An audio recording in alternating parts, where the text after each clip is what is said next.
Welcome करता हूँ इस मुख्तसर सी वीडियो में। जी हाँ नाज़रीन, उम्मीद करता हूँ कि आप सब खैरियत से होंगे। नए वीडियो के साथ आपकी खिदमत में हाजिर हूँ।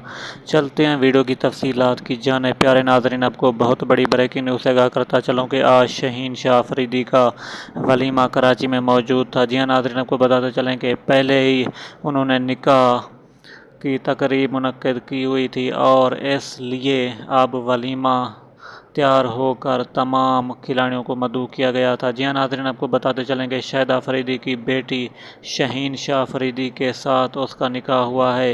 ये है आपके लिए ख़ास अपडेट शादी के हवाले से। जी हाँ नाज़रीन, आपको बहुत बड़ी ब्रेकिंग न्यूज़ से आगाह करता चलूँ कि शहीन शाह अफरीदी शादी के बंधन में बांध चुके हैं और बहुत से खिलाड़ियों ने इनकी शादी और वलीमा में शिरकत की है कराची के एक बहुत बड़े होटल में।